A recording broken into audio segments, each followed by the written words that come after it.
Welcome to another Bob Folkride's hunting adventure. I'm down here at Wonders of Wildlife in Springfield, Missouri, looking at this jaguar. And I look at him with sadness in my eyes because Rocky McBride did a 5-year study to actually try to open these up for sport hunting.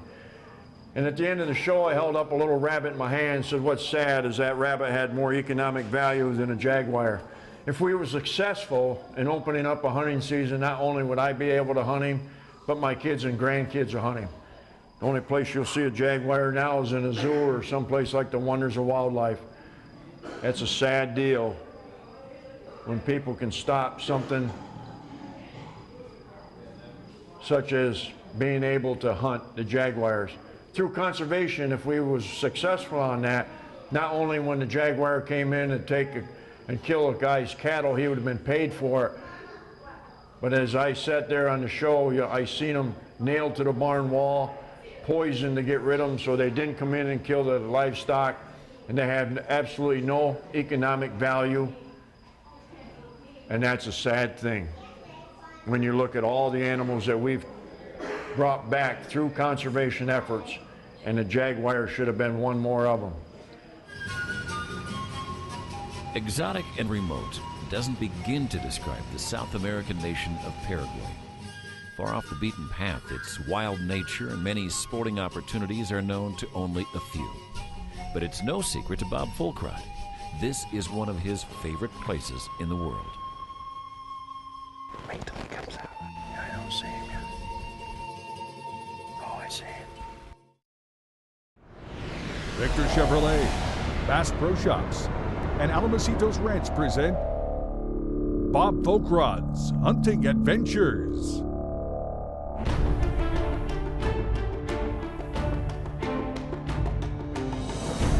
7 continents, 80 species,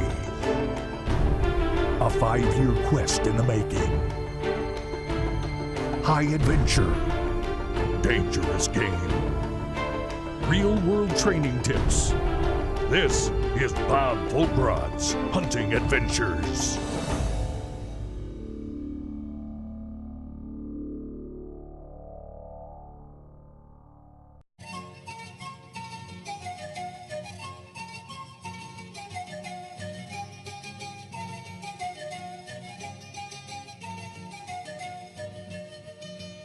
This week, my friends, we're headed back down with Rocky McBride in Paraguay, South America for a brocket deer.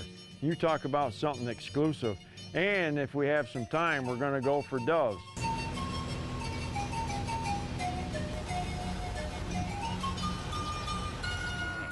If you like the Wild West, then you'll love Paraguay. The small nation nestled in the center of South America still retains a frontier quality, especially the Gran Chaco region. This large, sparsely populated plateau is filled with hunting opportunities, as Bob discovered when he took this large water buffalo here recently with his old friend Rocky McBride. He has also enjoyed helping Rocky with his groundbreaking research into South America's magnificent predator, the jaguar. These jungle carnivores face many conservation challenges in their native home, mostly born from a lack of knowledge. You know, I've been very fortunate as a biologist and a hunting guide to have studied cats, and it gives you a deeper understanding.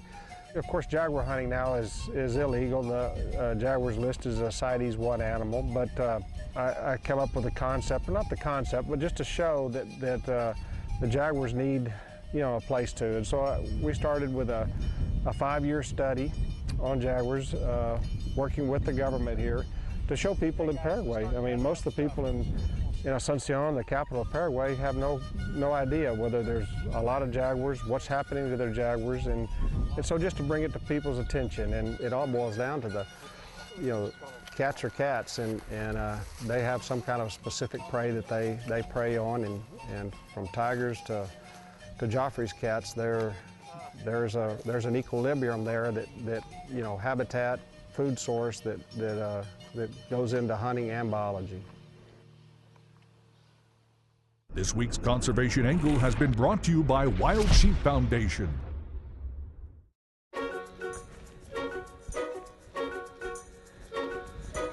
Part of my 5-year program, my obsession quest was to do the Safari Club list, and there's, I don't know, it keeps changing because they keep adding more animals to the list.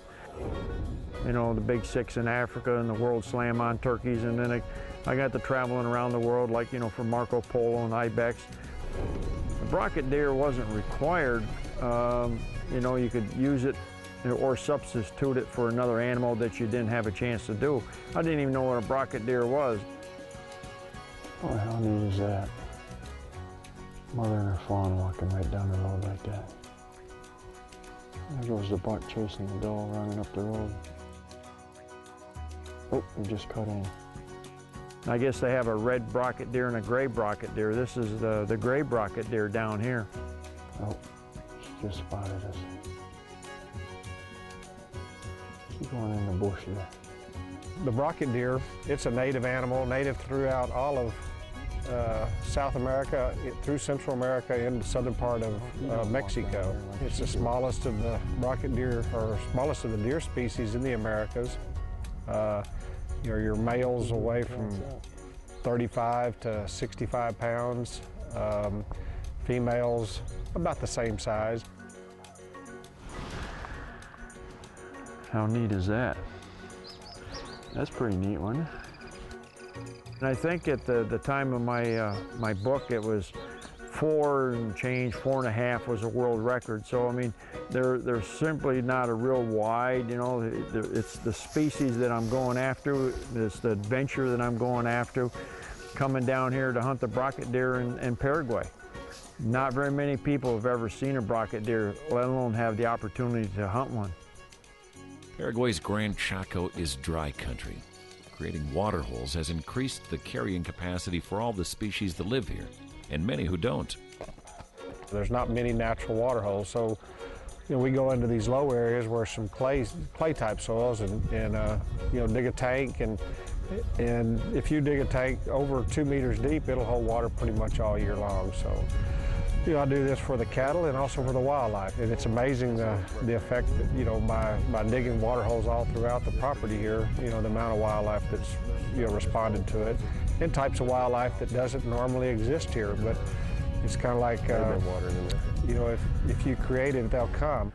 Any fish in here? Yeah, there's native fish. Really? Yeah. Bob looks to the sky as his Paraguay hunting adventure takes off when we return.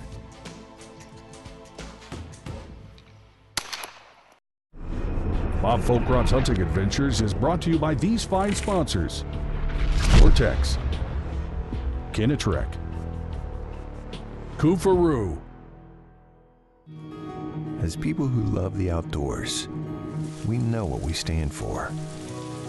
We stand for fish, wildlife, and conserving the places they call home. We stand for the traditions we inherited and that we must pass on.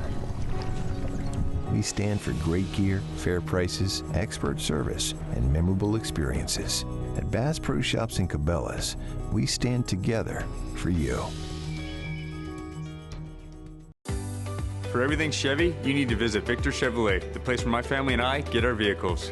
With a large selection, dedicated employees, quick service, and amazing savings, I became the biggest fan of Victor Chevrolet. If you're looking for a reliable vehicle and service, look no further than my friends at Victor Chevrolet. 7200 Pittsford Victor Road, or victorchevrolet.com. Just check and see if there's room for the Cup. You have desert type adaptations on some of the birds and wildlife, and then you have the tropical. I mean, you can go from monkeys here to the reptiles, and so there's a really good cross section of you know, just about all the wildlife in South America exists here in the Chaco.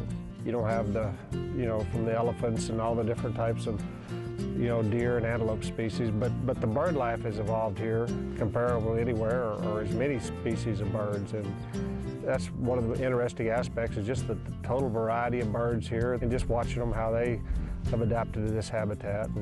And you know, for a dry area, it does have an amazing amount of bird life. Lots of deer. Yeah, a lot of deer tracks. And more of them on that corner. You can see how it's just tore up. Yeah. You know, I mean, As any hunting trip around a water hole, the worst thing that can happen to you is get cool days, and because they don't have to water then. A brocket deer at this time of year, I mean, he can get all the vegetation he needs, so you're hoping that it could be just a habit thing that he's in the area and he's going to come to drink, but it isn't like he has to drink. It was going to be cool for the next 2 or 3 days, and we really knew our chances was slim, at least having lots of opportunities for a brocket deer to come into a water hole. Rocky had some business in town to get some parts for his dozer, and they were working a dozer. You had to pick up an air filter, and he says, you know, at the same time we're in there, why don't we take advantage of some of the pigeons and dove shoots?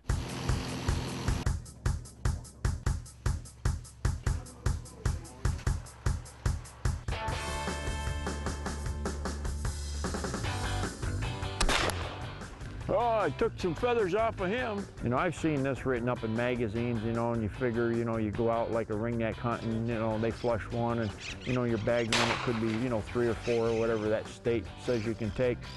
This was unbelievable. I mean, I have never seen that many doves and pigeons in my entire life. You look out there and it looked like the whole field was moving at times just with pigeons. And it was a peanut field. And this wasn't even the best time of year to hunt it. He'd already been through his real pigeon hunt and his dove hunt, so we were just catching the tail end of it, kind of giving you a taste of it. You know, the bird life is so extensive and so abundant here, and we have huge flocks of you know, wild dove and pigeon here. And you know, pigeon hunting's legal now, and although Argentina's a little more well known for its bird hunting, it has been. You know, Paraguay's catching up quick, and it's just something else that people enjoy hunting. I'll tell you what, the whole trip has been an adventure, something different every day. You know, and then we don't stop there. You know, we came out, we had a barbecue, and so we really accomplished a lot of things. Rocky got the parts he needed for his dozer. I got the opportunity to be able to taste just a real small portion of dove hunting and pigeon shooting. And guess what? I guess I'm going to have to come back down to another trip, because I need to come back down here and see this in full swing, because it was hard for me to imagine it could be any better than what it was. Clean me up. Yeah. Can't take me anyplace. Getting ready to go to South America, it was about staying comfortable, packing light, and it's funny you should mention that, because that's exactly what you call these products. Pack light. They fit in their own little pocket. Turn them inside out, got the pants, got the jacket. Obviously they're Gore-Tex, so it's going to be about keeping me dry, it's going to keep me comfortable. And anytime you got Gore-Tex on, remember one thing, everything from your skin all the way out needs to breathe. That's how Gore-Tex works. And whether I'm hunting in South America, whether I'm hunting spring bear, or any place there's mosquitoes, bug spray can be real harsh on bowstrings and gun stocks, and especially some of that rain gear out there. That's another good reason to choose Gore-Tex, because this will not bother the Gore-Tex material. Bob's gear includes a Browning A-Bolt 300 short mag, Winchester 180 grain Nosler ballistic tip bullets, Swarovski optics, Redhead and Duraskin base layers, and Redhead clothing with Gore-Tex and Windstopper. Bob Folkrod's quest for the shyest and most secretive of all the deer species kicks off. Transportation for all of Bob Folkrod's hunting adventures is provided by Victor Chevrolet. Check them out at victorchevrolet.com.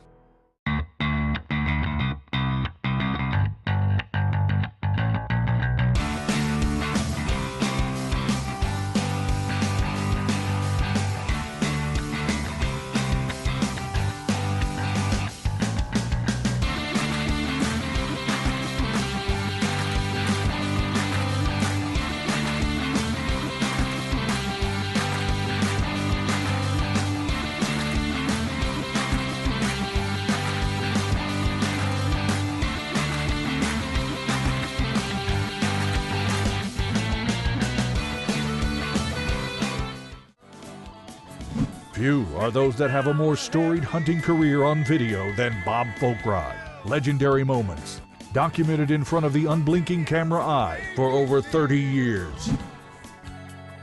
This week's Flashback Hunt is brought to you by Sims Vibration Laboratory.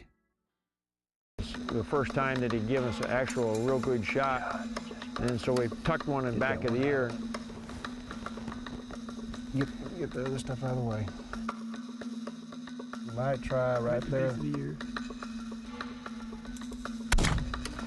Okay. I mean, it just took him off his feet.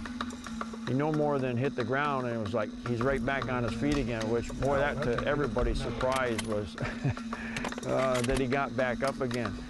And he started going toward the wood line. That's the last thing we wanted him to do, was get inside that wood, trying to go in there and find a, you know, a big buffalo like that can be pretty dangerous. We knew he was hurting pretty bad, so we gave him some time. He got into the brush line, and we went in after him. We could hear him in there kind of, you know, breaking brush and where he was, and we slipped in there and gave him one more shot to keep him down. And, you know, we have a Paraguay buffalo. He's just like the Cape, he just don't have the big boss. He doesn't have the boss, but he's got the weight though. He sure got a hard head. Yeah. Well, that's my third buffalo. I took the African Cape buffalo, which has got a great big boss on the front of his head. And then last year, the Australia buffalo that's, you know, really wide and long. And now we got down here to Paraguay and this buffalo, and he's just like a Cape buffalo. He's muscular, he's got everything except that great big boss on the front of his head, and it takes a lot to put one down and to keep him down. So that's why they call him dangerous game. So the best method to hunt these deer is to sit around these water holes, either the natural ones that still have water in them now, or the man-made ones, and just be patient and watch, and you'll be surprised at how, you know, if you put in the hours, how many animals you'll see. And of course, just like any kind of type of hunting, I mean, the first deer we see may be a good buck, or it may be the last one, and it typically, the better bucks are, you know, just takes more patience to acquire. Well, unlike antelope, you know, we're sitting in there around antelope, they put them blinds up early, and you sit in there and you know, you leave the blind when the sun gets in there and exposes your face and things like that, so you're trying to keep it black. You know, Rocky comes out with these basically these lawn chairs that we're going to set up on a tank, you know, and I said, man, aren't they going to see us up here? You know, and he just says, well, do you want to be comfortable? You can sit on the ground or sit in one of these lawn chairs, you know, and I said, I'll take the lawn chair, because we're going to put in a lot of hours, you know. Patience is the key, you know. Rocky says be patient. Well, that's the key to almost any hunting, be patient. You have to sit still. He said they're so focused on what's happening in front of them that they're not going to look up in the air and see you sitting on the tank unless you're up there doing jumping jacks or running around on top of the hill. So you're basically sitting there and watching and glassing, and every once in a while your head will nod, and you take 5 or you take 10, and you're waiting for the brocket deer to come in. We're sitting there the one evening, and I look down and I hear Rocky getting my attention. He goes, you know, and we looked off to the side there, and there was a doe and a brocket deer buck coming down through, and that was the biggest horns we've seen. I mean, it was a nice brocket deer. You know, I'm thinking, yeah, that's the one. You know, he worked us all the way down through the brush. Never did give us opportunity. The doe gave us several opportunities. You think any minute she'd come out, but he didn't come out. And then he just stayed in there, and they went to the water hole to get a drink. And they took a path, and we just saw them for an instance way off in the distance. So we missed that opportunity. That was a trophy buck. It may not look like it, but that was a trophy buck. He stayed right in the brush. He came over here and got a drink. Then he cut up through. Next time I saw him, he was out there in that brush. He stayed in the brush. I had one little quick shot, but he was walking. I didn't want to take it. You know, you're probably only going to get one chance. I got lots of days left, so he might swing around. And if not, he don't know we're here. We'll get him tomorrow or the next day. Hopefully. He's chasing that doe too, so you never know. Wherever she goes, he's gonna go. But he's a nice buck.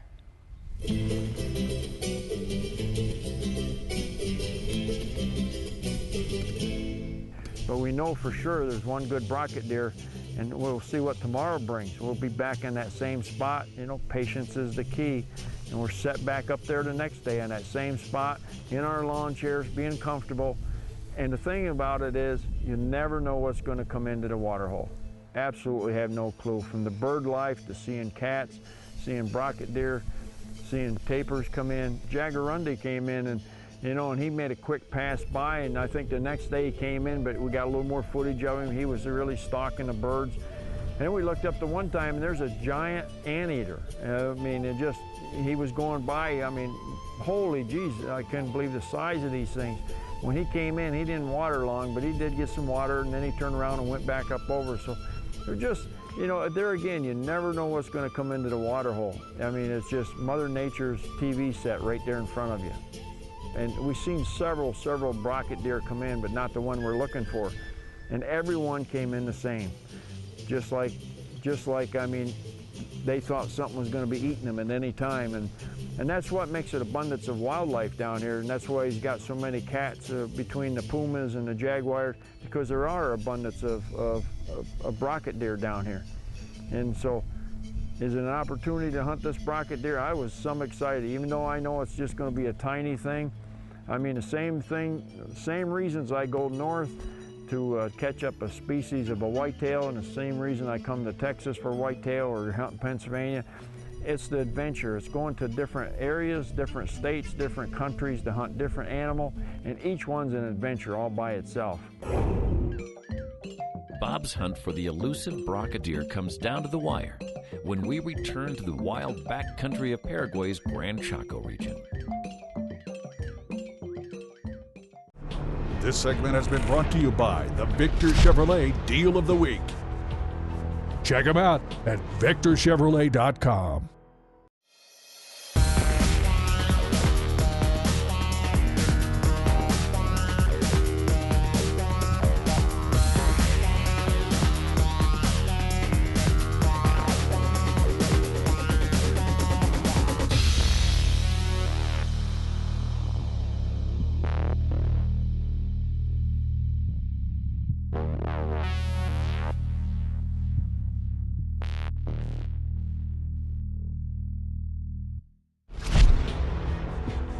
Chevrolet.com.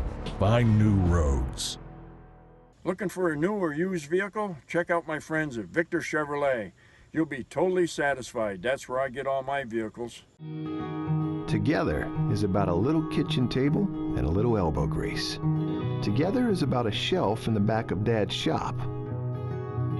Together is about family. And it's about all the memories that lie ahead. Start your adventure with the experience, selection, and wonder you can only find at Bass Pro Shops and Cabela's. Your adventure starts here.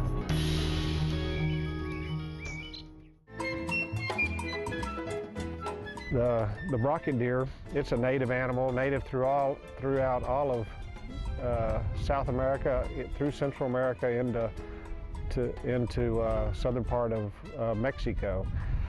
And this is, you know, what we're going to be hunting is a gray brocket deer. It's the smallest of the deer species in the Americas. You know, your males will weigh from 35 to 65 pounds.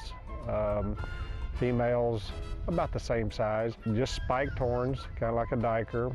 And, you know, you're looking at an exceptional brocket deer, maybe 5 inches long. So, you know, it's not necessarily the trophy that you're after here. It's just, it's hunting a native species in its native environment.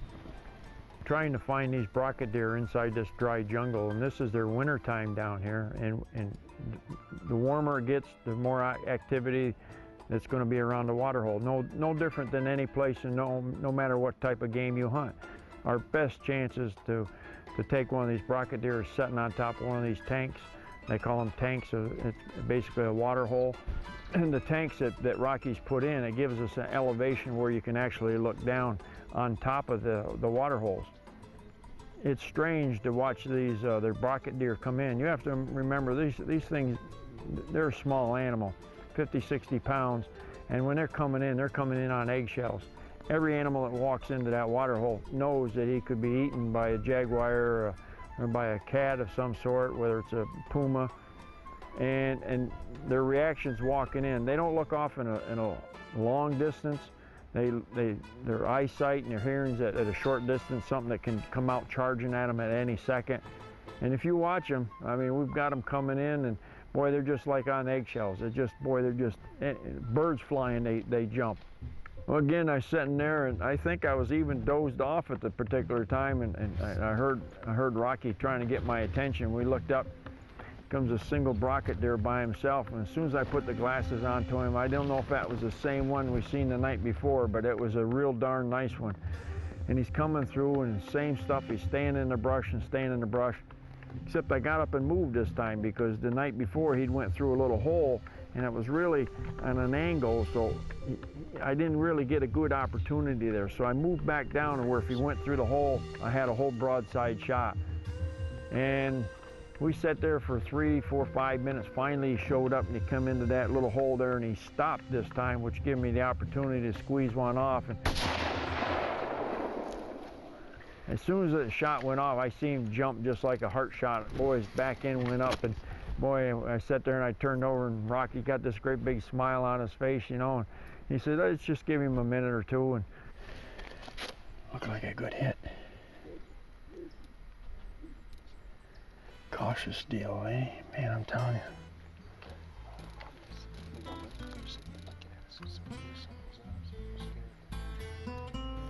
If I was being stalked by jaguars and pumas and all kinds of 5 other cats, I'd be a little cautious too.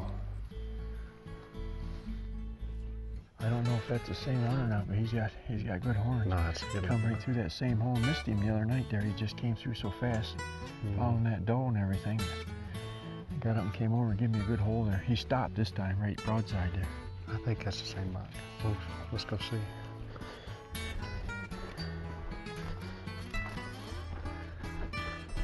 When we went down in there, he was just off to the side. And it's something, I mean, you know, here's an animal this big with horns that tall, and I couldn't have been more excited than what it was if it was a 170.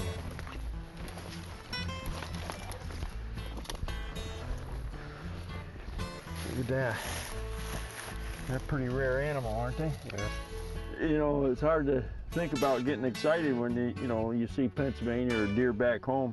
You know, 140s, 150s on up. But I'll tell you what, that's equivalent right there to a 140, 50, 180 class deer. That's your smallest deer species. That's, yep, smallest deer species, and very rare. Not too many people get an opportunity to hunt them. We've seen lots of them, you know, the anticipation whether the right one was coming in.